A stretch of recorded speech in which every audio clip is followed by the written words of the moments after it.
Dustin, a long journey to get here, to say the least. But give me an idea. What's the feeling like right now? What does it compare like to what you thought it would be?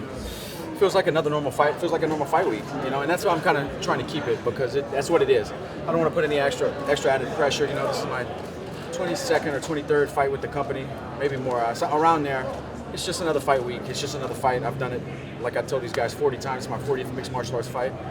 Just having fun, you know, keeping the vibes good, and that's what it's all about for me. The work's done. Now it's just time to perform, focus on the weight, have some fun, man. I've worked my ass off to get here. I just want to enjoy the moment. It's interesting, your journey, because, you know, you look like a guy like Adesanya who's gone right up the ranks, like, super fast. You had to grind a little while first. I mean, do you think that's better or worse to have to, like, really pay the dues to get to where you are? I always respected those guys like Bisping and Robbie Lawler and guys who had to overcome a lot of things and still make their dreams come true. So I take pride in that, but that's how my whole life has been. I haven't made it fast anywhere. I had to work my ass off for it in everything, and so that's just what I'm accustomed to, man. Was this a rematch you ever even thought about having? I mean, Max is obviously a fun guy. I'm sure you're probably a fan of the way he fights. I mean, did you ever think down the road, like, it could be fun to run that back? I knew he was a big guy, and I thought, you know, it wasn't like something I thought about often, but there were times where I've seen him, like when I was supposed to fight Joseph Duffy. I think I ran into him in Ireland, and I was like, man, this guy's got to be 190 pounds. He looks huge. I was like, he's probably going to move up. You know, he's still young and growing, but I didn't think I would be fighting him for the world championship this soon or right now. You know, I honestly thought I was going to be fighting Tony or Ally Quinta maybe. I didn't know. I was getting antsy in Florida because I went there beginning of January with no fight. I just felt something big was coming, so I went there and started training. And I thought I was going to be one of those guys, and then they called me with this one. And, you know, sometimes the stars align. A lot of people say a lot of things, but I feel like this is no accident. You know, I put in a body of work to earn this, and I'm going to take advantage of it. I know you guys were babies the first time you fought, man. There's nothing you can take from it technique-wise, I wouldn't think. But is there anything you learned about character or, you know, just a man, like when you do spend, you know, time in the cage? Is there anything that you can take from that night that'll help? I have a lot of respect for the guy, and you know, as a person, I remember when I beat him, he came to the locker room after and started talking to me, asking me, I guess he read somewhere that I cook a lot and stuff. He's like, so you cook and stuff? He was just a normal, down-to-earth kid, man. Really, you know, really good guy. And we kind of spoke a little bit at UFC 199. We both fought. He fought Lamas, I fought Bobby Green that night. At the media day, we kind of talked a little bit, and it was good catching up then. We've never had any animosity towards each other, you know. And like I said, I have a lot of respect for this guy, and I understand how good he is. He's on the pound-for-pound list for a reason, and I'm just excited for the challenge, you know. How important was this to be for a belt? How important was this to have a title involved for you to continue fighting? It's extra for me, you know. That's the goal. When I put on my first pair of gloves ever, I wanted to fight and be a world champion. I wasn't doing it for money or doing it to say I did it. I was fighting to be the best at it. And Saturday night I have an opportunity, and that means a lot to me. I can't even explain to you what it means to me. It means everything. There's been so many up and downs in your growth, especially at 155. Like the opportunity is so hard to get at 155 because of how much talent there is. Do you feel like Max deserves to be in the spot to skip the line considering how tough? You know, that part is tough to say. The guy's obviously a reigning, defending world champion. Stopped arguably the best 145er in the world twice.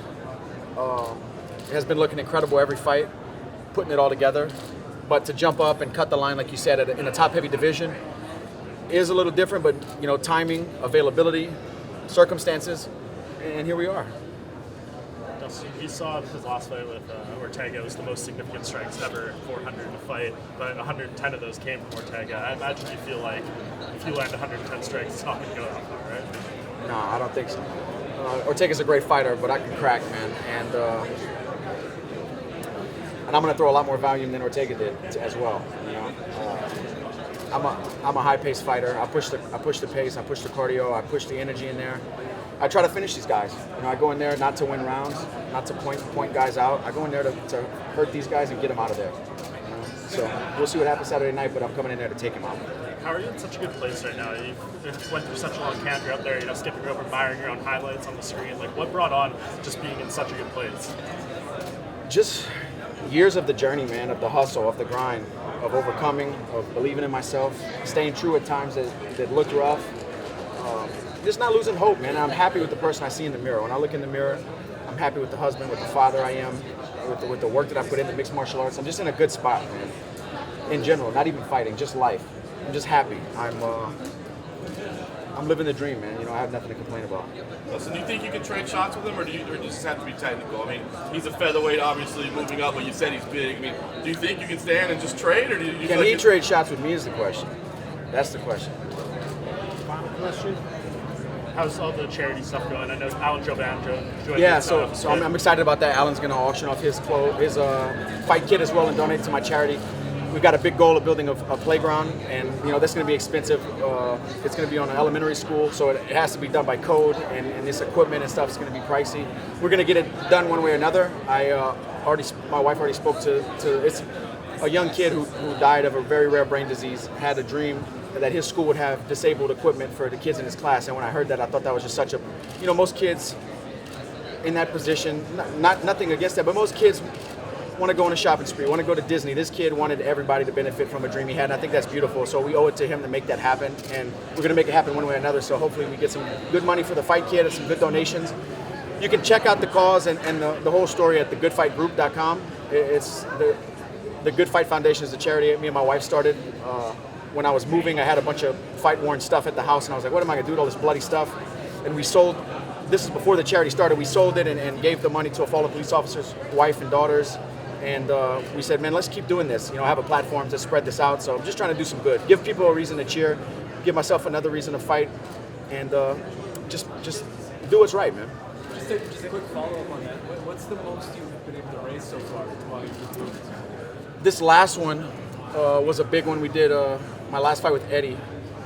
We did 500 backpacks filled with school supplies. At a middle school me and my wife went to, we gave every kid there a backpack filled with school supplies, every kid in the school. And we also bought a couple computers and some classroom supplies and stuff for an alternative program that I was in to get put back in my right grade because I got in a bunch of trouble. So, and my teacher was still there from middle school. So that was cool, yeah, that was pretty cool. The money we raised, I think I don't know the exact numbers, between 8 to 10,000 for my fight kit. What was that teacher's reaction when they came back and saw you? It was awesome. She's a great teacher, man. She's been helping kids, like troubled youth and stuff, in the alternative program for a long time at this school. She's year after year, she's up for awards, and it was awesome to see her again and hug her. It's been a long time. Her son, crazy enough, her son is actually training mixed martial arts, so it's insane, man. Did she remember you? Oh, of course. Yeah. Just all right, guys. Just You say you make a promise to your wife that you're going to bring the belt back home. Do you think you're going to be able to do that? She promised me I was going to do it. I do. I believe I'm going to win Saturday night. And a lot of people want predictions. It's going to be a tough fight. This might be the best fight anybody's ever seen. You know, I don't know. This is going to be a grueling fight, I believe. He's going to be in there with no quit, as am I. And I'm going to walk away with the belt. Like I said, I don't know a prediction, but I feel like I'm going to stop him, and it's going to be a one for the Nah, time. don't believe in you too, man. Good luck. Thank you so much, sir. All right, guys. Thank you. Thank you.